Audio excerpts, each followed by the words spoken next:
Hello दोस्तों, welcome back to my channel मेरे भगवान। आज मैं आपको बताने जा रहा हूँ नवरात्र क्यों मनाए जाते हैं। पौराणिक कथा के अनुसार माँ दुर्गा ने महिषासुर से 9 दिन युद्ध कर महिषासुर का वध किया था और देवता को उनका स्थान प्राप्त कराया था। इसीलिए हम नवरात्र में माँ भगवती दुर्गा की पूजा करते हैं। अब मैं आपको बताने जा रहा हूँ नवदुर्गा की कथा। नवरात्रा के पहले दिन माँ शैलपुत्री की पूजा की जाती है। पौराणिक कथा के अनुसार हिमालय की यहाँ पुत्री के रूप में जन्म लेने के कारण इनका नाम शैलपुत्री पड़ा। इनका वाहन वृषभ है, इसलिए यह देवी वृषभा के नाम से भी जानी जाती है। इन देवी ने दाएं हाथ में त्रिशूल धारण कर रखी और बाएं हाथ में कमल सुशोभित है। यह देवी ही प्रथम दुर्गा है।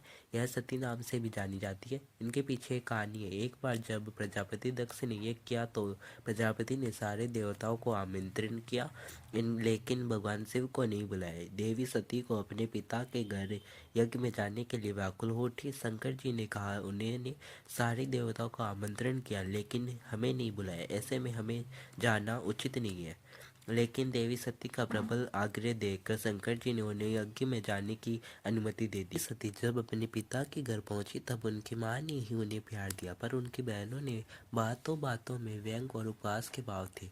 उनके घर वालों ने भगवान शंकर जी के प्रति तिरस्कार का भाव उठा। प्रजापति दक्ष ने भी भगवान शंकर के प्रति अपमानजनक वचन कहे। इससे माता सती को बहुत दुख हुआ। देवी सती अपने पति भगवान शंकर का अपमान राज हिमालय की पुत्री के रूप में जन्म लिया और शैलपुत्री कहलाई। पार्वती और हिमवती इन्हीं देवी के नाम है। शैलपुत्री का विवाह भी भगवान शंकर से ही हुआ है। शैलपुत्री भगवान शिव की अर्धांगिनी बनी। इनका महत्व और इनकी शक्ति अनंत है। आपको बताने जा रहा हूँ माँ दुर्गा के दूसरे स्वरूप माँ ब्रह्मचारिणी की कथा। नवरात्र के दूसरे दिन माँ ब्रह्मचारिणी की पूजा की जाती है। पौराणिक कथा के अनुसार ब्रह्मचारिणी का अर्थ तपचारिणी यानी तप का आचरण करने वाली देवी का यह स्वरूप पुण्य ज्योतिर्मय और अत्यंत भव्य है। इन देवी ने दाएं हाथ में जप की माला धारण की है और बाएं हाथ में कमंडल पानी का कलश धारण कर रखे हैं। पूर्व जन्म में इन्हीं देवी ने हिमालय के गर्भपुत्री के रूप में जन्म लिया था। नारद जी के उपदेश से उन्होंने भगवान शिव को पति के रूप में प्राप्त करने के लिए बहुत ही घोर तपस्या की थी। घोर तपस्या के कारण इन्हें तपचारिणी या ब्रह्मचारिणी के नाम से भी जाना जाता है। उन्होंने 1000 वर्ष तक सिर्फ फल फूल और शाक पर निवार किया और बहुत सी कठिन उपवास भी रखे। खुले आकाश के नीचे वर्षा और धूप के बहुत से कष्ट भी सहे। 3000 वर्षों तक टूटे बेलपत्र खाए और भगवान शिव जी की आराधना करती रही। इसके बाद तो उन्होंने सूखे बेलपत्र को भी खाना छोड़ दिया और फिर कई हजार वर्षों तक निर्जल और निहार कठिन तपस्या की। कठिन तपस्या के कारण देवी का शरीर एकदम क्षीण हो गया। ब्रह्मा जी, देवता, ऋषि, सिद्धगण, मुनि सभी ने पार्वती माता की तपस्या को अद्भुतपूर्ण बताया और कृतज्ञ बताया और उनकी सराहना की। और ब्रह्मा जी बोले, हे देवी, आज तक किसी ने इस तरह कठोर तपस्या नहीं की। यह तो बस आपसे ही संभव हो पाया। आपकी मनोकामना परिपूर्ण होगी। भगवान शिव जी जो आपको पति के रूप में प्राप्त होंगे और अब आप तपस्या समाप्त करके अपने घर लौट जाइए। जल्द ही आपके पिता के यहाँ विवाह का आमंत्रण आएगा। माता अपने पिता के घर चली गई। कुछ ही समय बाद भगवान शिव ने माँ पार्वती से विवाह कर लिया और अपनी पत्नी के रूप में स्वीकार कर लिया। लंबे समय तक कठोर तप करने के लिए कारण भगवान ब्रह्मा जी ने माता पार्वती को ब्रह्मचारिणी नाम दिया, इसीलिए उनका नाम ब्रह्मचारिणी पड़ा।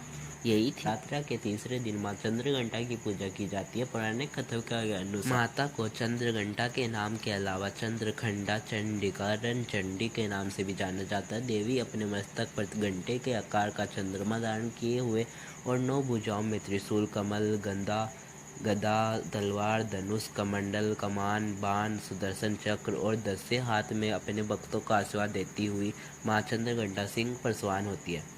प्राचीन काल में देवताओं और असुरों के बीच काफी लंबे समय तक युद्ध हुआ। उस दौरान असुरों का राजा महिषासुर और देवताओं के राजा इंद्र थे। युद्ध में महिषासुर के भगवान इंद्र का सिंहासन प्राप्त कर लिया। महिषासुर ने इंद्र, सूर्य, चंद्रमा, वायु, अग्नि, जल और अन्य देवताओं से उनके अधिकार भी छीन लिए और स्वर्ग से निकाल जाने के बाद सभी देवता त्रिदेव यानी ब्रह्मा, विष्णु, शिव के पास गए।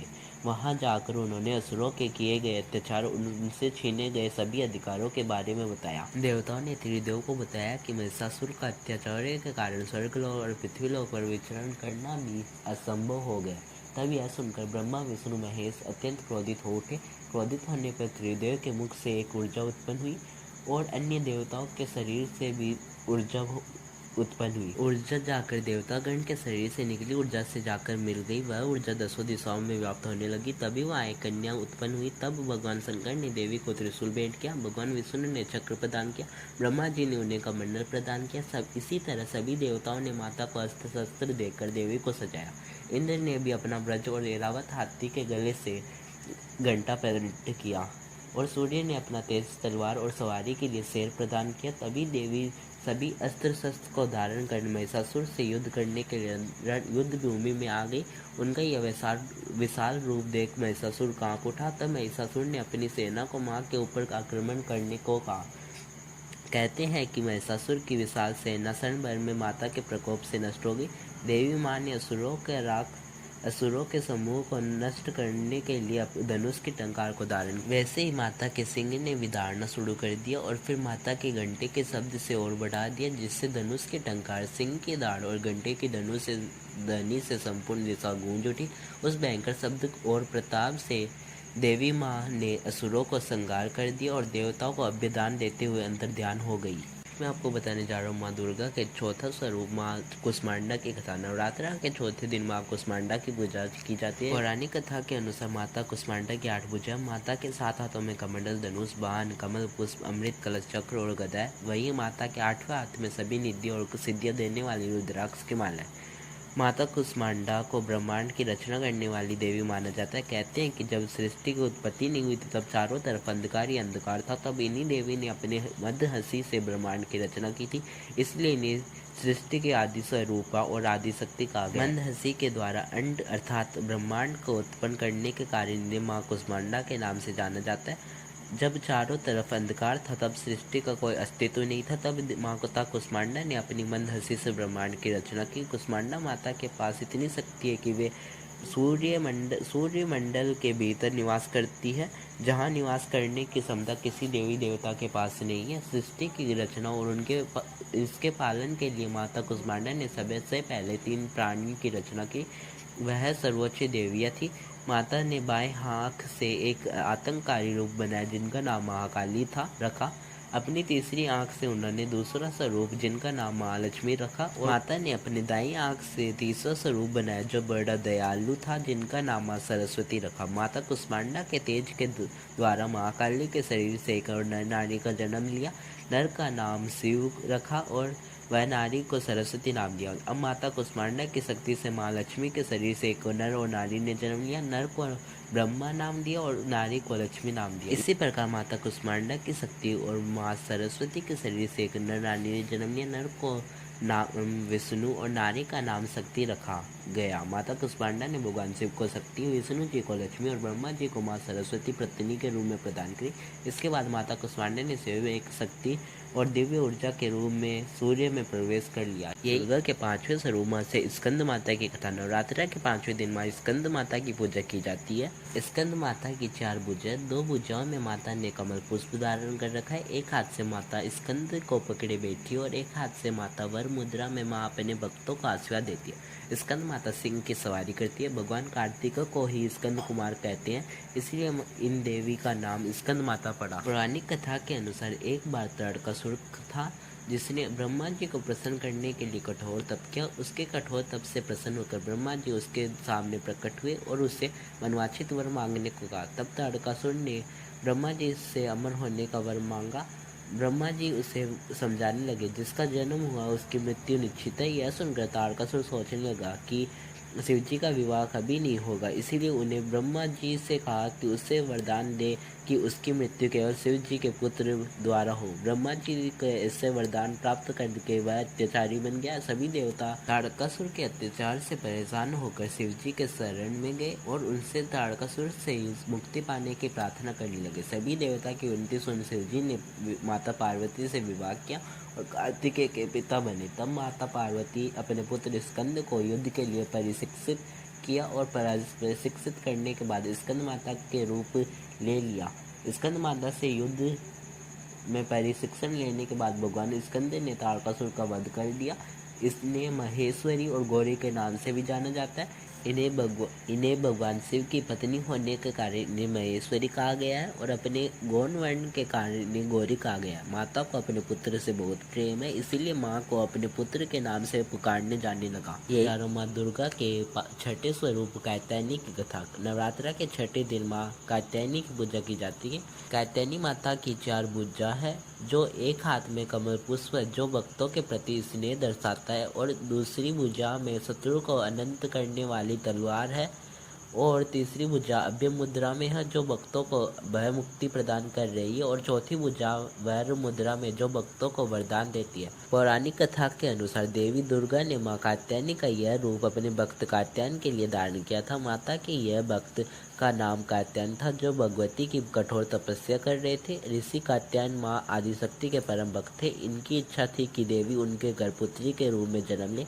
इसके लिए ऋषि कात्यायन ने वर्षों तक कठोर तपस्या की। ऋषि की इस कठोर तपस्या से प्रसन्न होकर देवी ने इनके घर पुत्री के स्वरूप में प्रकट होना स्वीकार किया। कुछ समय बाद जब महिषासुर का अत्याचार पृथ्वी पर बढ़ने लगा, तब ब्रह्मा, विष्णु और महेश ने अपने तेज द्वारा एक देवी को उत्पन्न किया। ऐसा कहते हैं कि यह देवी कात्यायनी की कहलाई, क्योंकि सर्वप्रथम इनकी पूजा ऋषि कात्यायन ने की थी। 3 दिनों तक महर्षि की गई इस पूजा को देवी ने स्वीकार किया और उनके घर पुत्री के रूप में प्रकट हुई और कात्यायनी कहलाई। इसके बाद देवी ने ऋषि कात्यायन से विदा ली और माँ कात्यायनी ने दशमी के दिन में ससुर को ललकार कर वध कर दिया। इसीलिए इन देवी ने महिषासुर मर्दिनी के नाम से भी जाना जाता है। ये देवी कात्यायनी ब्रजभूमि की अध्याष्टी देवी के रूप में जानी जाती है। ब्रजभूमि की कन्याओं ने श्री कृष्ण भगवान को पति के रूप में पाने के लिए यमुना के तट पर इनकी आराधना की थी। भगवान कृष्ण ने स्वयं माँ कात्यायनी की पूजा की थी। यही थी आज मैं आपको बताने जा रहा हूँ माँ दुर्गा के 7वां स्वरूप माँ कालरात्रि की कथा। नवरात्रा के 7वें दिन माँ कालरात्रि की पूजा की जाती है। कात्यायनी माता की 4 भुजा है, जो एक हाथ में कमल पुष्प है जो भक्तों के प्रति स्नेह दर्शाता है, और दूसरी भुजा में शत्रु को अनंत करने वाली तलवार है, और तीसरी भुजा अभय मुद्रा में है जो भक्तों को भय मुक्ति प्रदान कर रही है, और चौथी भुजा वैर मुद्रा में जो भक्तों को वरदान देती है। पौराणिक कथा के अनुसार दैत्य शुंभ और निशुंभ और रक्तबीज तीनों लोकों में अपना आतंक मचाने शुरू कर दिया। रक्तबीज के पास वरदान था कि जैसे भी उनकी रक्त की बूंदें नीचे गिरती, वैसे ही रक्तबीज उत्पन्न हो जाता। उससे परेशान होकर सभी देवता भगवान शंकर के पास पहुंचे और मदद मांगी, तो भगवान शंकर ने माता पार्वती को राक्षसों का वध करने को कहा और भक्तों की रक्षा करने को कहा।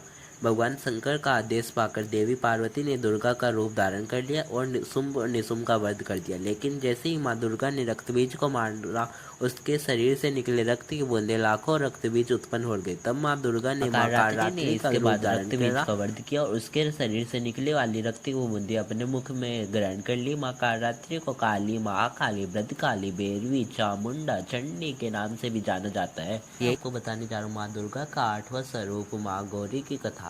नवरात्रा के 8वें दिन महागौरी की पूजा की जाती है। महागौरी माता के 4 भुजाएं, बाएं हाथ की एक भुजा में त्रिशूल और दूसरी भुजा में वर मुद्रा में है, और दाएं हाथ की एक भुजा में डमरू है और दूसरी भुजा अभय मुद्रा में है। माँ महागौरी की 2 पौराणिक कथा, जिसमें पहली कथा के अनुसार माँ पार्वती ने भगवान शिव को पाने के लिए कठिन तपस्या की थी। हजारों वर्षों तक माता ने अन्य जल ग्रहण नहीं किया था, इसलिए उनका शरीर काला पड़ गया। माता की तपस्या से प्रसन्न होकर भगवान शिव ने उन्हें पत्नी के रूप में स्वीकार कर लिया और गंगा के पवित्र जल से माता पर डालकर और उसको अत्यंत कांतिमान बना दिया। इस वजह से माता पार्वती के इस स्वरूप को माँ गौरी कहा गया है। दूसरी कथा के अनुसार माँ को यह स्वरूप ब्रह्मा जी के वरदान से मिला था। कालरात्रि के रूप में माँ असुरों का वध करने के बाद शिवजी ने देवी पार्वती को काली कहकर चिढ़ाया। इस पर माता ने उत्तेजित होकर ब्रह्मा जी की कठिन तपस्या की, जिससे प्रसन्न होकर ब्रह्मा जी माता पार्वती को दर्शन दिए और हिमालय के मानसरोवर में स्नान करने को कहा। मानसरोवर में स्नान करने के बाद माता का शरीर दूध की तरह सफेद और कांतिमान हो गया। माता के इस स्वरूप को महागौरी कहा गया। माता महागौरी का स्वरूप बहुत ही उज्जवल, कोमल और श्वेत वर्ण है और माता श्वेत वस्त्र धारण करती है। माता का कालरात्रि स्वरूप जितना भयानक उतना ही माँ गौरी का स्वरूप शांत और दृष्टिगत है। यही थी माँ बताने जा रहा हूँ माँ दुर्गा के 9वें स्वरूप माँ सिद्धिदात्री की कथा। नवरात्रा के 9वें दिन माँ सिद्धिदात्री की पूजा की जाती है। सिद्धिदात्री माता की 4 भुजाएं, बाएं हाथ की एक भुजा में सुदर्शन चक्र और दूसरी भुजा में गदा है और बाएं हाथ की पहली भुजा में कमल और दूसरी भुजा में शंख है। माता सिद्धात्री कमल पुष्प पर विराजमान है। माँ सिद्धात्री की कृपा से भगवान शिव का आधा शरीर देवी का हो गया था। इसके चलते उन्हें अर्धनारीश्वर भी कहा जाता है।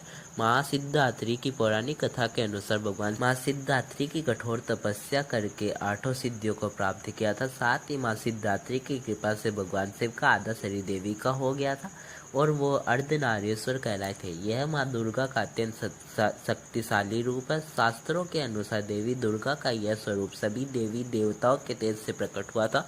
असुरों के अत्याचार से प्रसन्न होकर सभी देवता त्रिदेव के पास गुहार लगाने गए। उन्होंने वहां अपने सभी देवताओं के तेज से एक शक्ति का निर्माण किया जिन्हें माँ सिद्धात्री के नाम से भी जाना जाता है। पौराणिक मान्यता के अनुसार माँ सिद्धात्री के पास अणिमा, महिमा, गरिमा, लघिमा, प्राप्ति, प्राकम्य, स्तु और विस्तृत सिद्धियां भी है। यही थी माँ नवदुर्गा के रूपों की कथा। वीडियो अच्छी लगी तो लाइक शेयर कमेंट करना मत भूलना, सब्सक्राइब जरूर करना। नवरात्र के 9 दिन रोज माँ दुर्गा के 9 स्वरूपों की कथा सुनाएंगे, उन्हें भी जरूर देखना और अपना प्यार देना। जब तक के लिए जय माता दी, जय माँ दुर्गा।